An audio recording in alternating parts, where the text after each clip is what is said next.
Mbadiar TV Mbadiar TV seen YouTube bi xew ci jamono bàyyi ko fi ci Mbawoor yow mi am gàmm màggal wala ziar nga bëgg àdduna bépp yëg ko seetaan la directement wooteel 76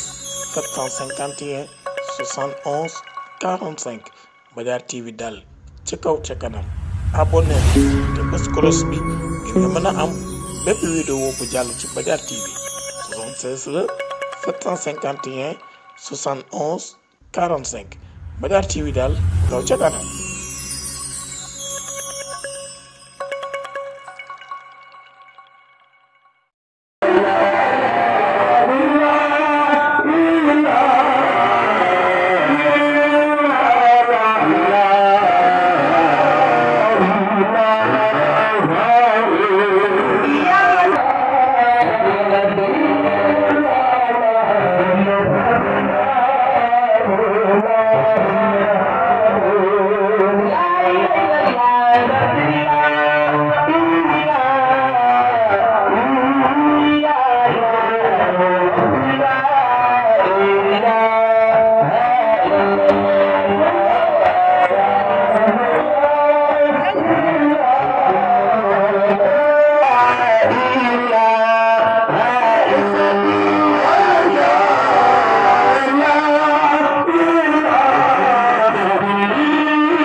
وبالغت مفجرني مولاي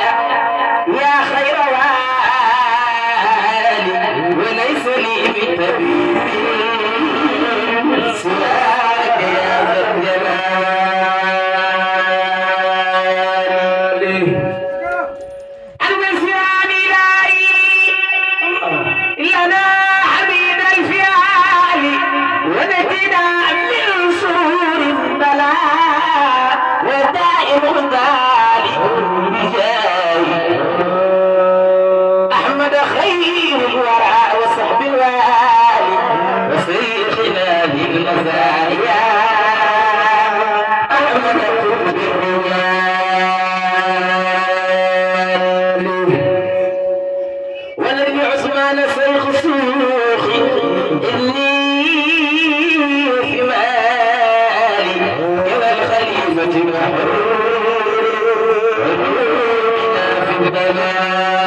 mbokk yi asalaamaaleykum wa rahmatullahi taala wa barakaatu rawatina nag yéen ñi nga xam ne xam ngeen Mbaye Diar Madiar bu baax ci faj bi nga xam ne mu ngi koy fajub aada ak cosaan waaye it xam ngeen koy ci wàllu ñaan yi nga xam ne daf koy faral di ci dimbali doomu aadama yi moom Mbaye Diar Madiar nag mooy yëgle ni que képp koo xam ne amee nga jafe-jafe lu jëm ci wàllum ndoxum siti ku rëbët jàngoroy kajoor moom Mbaye Diar Madiar nag mu ngi leen di yëgal ni ku ci amee yooyu yëpp nag bul jaaxle ñëwal yàlla may na ko ci bu baax a baax moom nag xam ngeen ni ku ko soxla da nga koy fekk foofee ca Madiar wala nga woo ko 77 654 53 72 77 654 53 72 ñi nga xam ne aussi dañoo amee far wala jëkkëru rab ak ñi nga xam ne aussi bëgg nañu xam seen avenir ëllëg ñoom ñëpp nag nañu dem seeti ki nga xam ne moom mooy Mbaye Diar Madiar ñu ràññee ko lool nag ci taxawaayam ak pas-pasam ngir jàppale doomu aadama yi Mbaye Diar Madiar mooma nag moo leen di yëgal ni ku ko ci soxla ku ne rek mën nga ko woo ci numéro yi wala nga fekk ko foofee ca Madiar wala bu ngeen nekkee ci diiwaanu Géewul ak li ko wër mën ngeen ka faa xaar altine bu jot mu ngi foofu moom Mbaye Diar